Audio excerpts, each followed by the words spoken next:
آپ کے چندوں سے آپ کا استحصال کرتے ہیں یہ لوگ، اور پھر بزرگی بھی آپ سے ویل کر رہے ہوتے ہیں. آپ اندازہ کریں ان لوگوں کا، کہانیاں ان کی سن لیں تو ہر وقت کہانی سنانے کے اوپر ان کا زور ہوتا ہے. تو میں نے بارہا انہیں کہا ہے کہ اللہ کے بندو دین سیکھیں.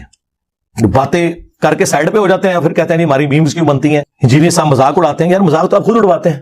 یہ ہمارے ایک بزرگ ہیں حضرت شبل مروزی رحمۃ اللہ تعالی، فرماتے ہیں کہ دن میرا گوشت کھان کا دل کر، لیکن حضرت یہ کتنے نفس نہیں بندے. فرماتے ہیں میں کیا نہیں گوشت، کہتے ہیں پھر دل سے خیال آیا کہ حضور نبی علیہ السلام نے گوشت پسند ہی بڑا ہے. فرماتے ہیں کیا کہ ایسے نہیں کھانا ہے کہ نبی علیہ السلام کو بڑا پسند. فرماتے ہیں بازار گیا تو 2 درہم کا گوشت خریدیا، کیونکہ حضرت تو شاپر شوپر نہیں سن کوئی، آپ پونے چ لپیٹ کے نا تے گوشت لے کے پیا. آپ فرماندے نے کیلے نے چپٹا ماریا، گوشت کھو کے اڑ گئی. فرماندے نے میں مسجد جا کے اللہ دے ذکر چ مشغول ہو گیا. فرماندے نے رات پئی تے گھر آ گیا. کہندے جو گھر آیا نا تے بی بی نے اگے لیا کے روٹی نال جڑا سالن رکھیا نا گوشت دا سالن، کہ میں بڑا حیران ہویا، وہ میرا گوشت تیل کھو کے لے گئی، گوشت کتھوں آیا؟ کہندے میں اپنی بڈھی نے پوچھیا کہ گوشت کتھوں آیا؟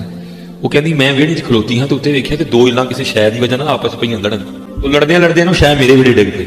میں کھول کے ویکھیا تے گوشت سی، میں پکا لیا ہے لکھیا کہ ہم اوتھے سجدے چ چل گئے. اللہ کی بارگاہ میں عرض کرتے ہیں تمام تعریفیں اس اللہ کے لیے کہ میں تو اسے بھول جاتا ہوں لیکن وہ مجھے نہیں بھولتا ہے. اور وہ ہمارے جو مرشد ہیں مصباحی صاحب حافظہ اللہ تعالی، جن کو 3 سال شروع ہو گیا، وہ کہہ رہے ہیں میں اپنے رب سے توفیق مانگ رہا ہوں کہ میں نے انجینئر کا راز ضرور کرنا ہے. میرا ارادہ بن رہا ہے انشاءاللہ، بس میں توفیق مانگ رہا ہوں اپنے اللہ سے. بڑی جلدی میں نے انشاءاللہ اس کا ارادہ شروع کرنا ہے. جیلم کل آ رہے ہیں، علم اس کے بعد کئی دفعہ آ چکے ہیں لیکن میرا نام بھی نہیں لیتے. اندازہ کریں وہ توفیق کدھر گئی. ویسے تو کہتے ہیں نہیں صوفیہ وہ ہیں جو ہندوؤں کے لیے بھی چادریں بچھاتے تھے، اور جب میری باری آئی ہے اسی صوفی کو دیکھیں، تو سڑ، تو مر، تو اپنے کمرے میں مر جانا، کیڑے کٹ کے تو مر جانا اپنے کمرے چ بیٹھے. اس نے مر جانا نہیں اپنے کمرے میں. یار میں نے مر جانا ہے، تو نے زندہ رہنا ہے. تیرے سارے بزرگ زندہ رہے، ان کے جو نام زندہ تھے وہ بھی میرے ہاتھوں میری ویڈیوز کی برکت سے مر گئے. تو شاہی کوئی نہیں ہے. میں نے کب کہا کہ میں نے ہمیشہ زندہ رہنا ہے؟ لیکن یہ میں دعویٰ کرتا ہوں الحمدللہ جو میں نے لوگوں کو تمہارے بزرگوں سے توڑ کے اس شخص سے جوڑا جس کی قبر مدینے میں ہے صلی اللہ علیہ وآلہ وسلم، یہ چیز اب ختم نہیں ہونی. یہ ذہن میں رکھیے گا. ڈاکٹر اسرار صاحب دنیا سے چلے گئے، ویڈیوز میں زندہ ہیں. مولانا اسحاق صاحب دنیا سے چلے گئے، ویڈیوز میں زندہ ہیں. اور انجینئر صاحب کی ویڈیوز تو آپ چھوڑ دیں. ہاں دنیا میں جہاں کے اسلام پہ بات ہوتی ہے نا تو انجینئر صاحب کی ویڈیو پہلے نمبر پہ کھلتی ہے اللہ کے فضل سے. تو آپ کیا سمجھتے ہیں مر جانا، ایسے میں مر گیا تو کیا ختم ہو جائے؟ میں ڈیمیج کرتا ہے تھوڑے فرقے ختم ہو جانا. یہ تو میرے نبی کا انقلاب ہے، ہم تو ان کے ادنا سپاہی ہیں، یہ تو جاری رہے گا انشاءاللہ تعالی. تو گالیاں دینا اس طرح کرنا بھی علمی رد کرو، آؤ بات کرو. میں تو ان کو اکیڈمی میں دعوت دے چکا ہوں کہ آپ تشریف لائیں. ان کے کئی نمازی ریورٹ ہو کے میری اس اکیڈمی میں آ چکے ہیں سیالکوٹ سے. میں نے ان کے ہاتھوں سلام بھی بھجوایا ان کو کہ تشریف لائیں ادھر، بتائیں میری غلطی کیا ہے.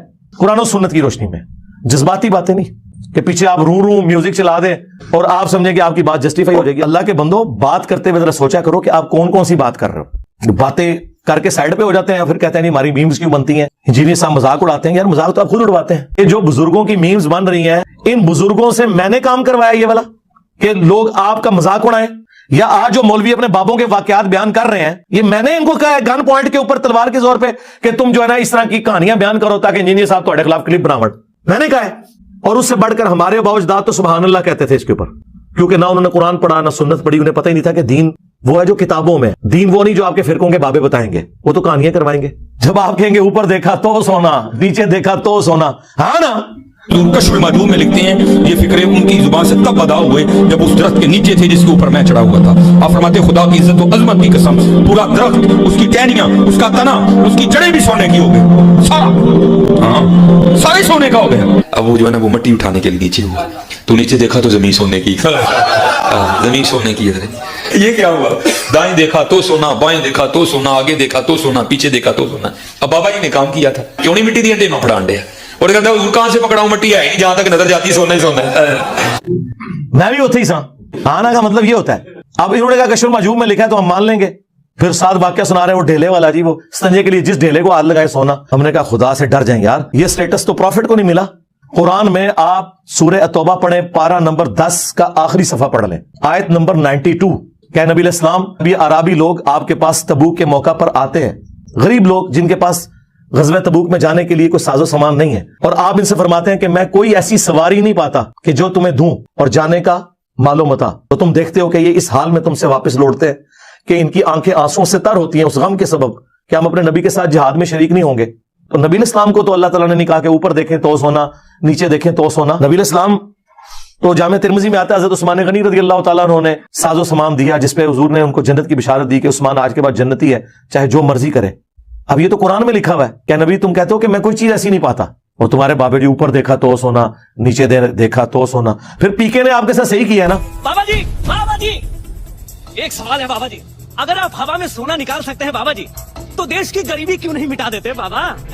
بابا جی اگر آپ ہوا میں سونا نکال سکتے ہو تو دیش کی غریبی کیوں نہیں مٹا دیتے؟ آج تو ہم کہہ سکتے ہیں جناب کہ دیش کی غریبی تو اب مٹانے کا وقت ہے. 5 ارب ڈالر رہ گئے ہیں ہمارے پاس. انڈیا کے پاس 550 ارب ڈالر ہے, ہمارے پاس 550 GB کا ڈیٹا ہے حکمرانوں کی ویڈیوز کا. یہ ہمارا حال ہے. ارب ڈالر تو نہیں ہے, ساڑھے کو GB کا ڈیٹا موجود ہے. تو اب ضرورت پڑی ہے نا, بزرگ آئے نا میدان عمل میں, یہ قرضہ اتارے نا, بجلی پوری کرے نا. وہ کہتے ہیں یہی کہہ رہے ہیں, وہ کہتے ہیں جی آپ داتا دربار جا کے مانگو جی وہ دیں گے. کہ داتا صاحب کا پاکستان, حضرت خواجہ غریب نواز کا پاکستان آج اس سال پہ کھڑا ہے. کبھی یہ IMF سے مانگنے جا رہا ہے, کبھی یہ کسی سے مانگنے جا رہا ہے. وہ IMF سے جو مانگنے جاتے ہو تو کبھی یہاں کے بھی عرض کر دو گنج بخش فیض عالم مظہر کیا کہنے ہیں, خدا تمہیں ہدایت دے, تمہاری عقل پہ پتھر پڑ گئے. یہ حضور نبی علیہ السلام کا فیض ہے, رسمی خزانے ختم ہو گئی. آج بھی دیں گے جی. جو دربار خود چندوں پہ چل رہا ہے, آج وہاں پہ نذرانے دینے لوگ بند کر دینا. یہ جو کہہ رہے ہیں بابا اتنے لوگوں کو پال رہا ہے, بابا نہیں پال رہا, چندے پال رہے ہیں. آج چندوں پہ پابندی لگے, میں دیکھتا ہوں بابا وہاں پہ لنگر چلا کے کوئی بتائے.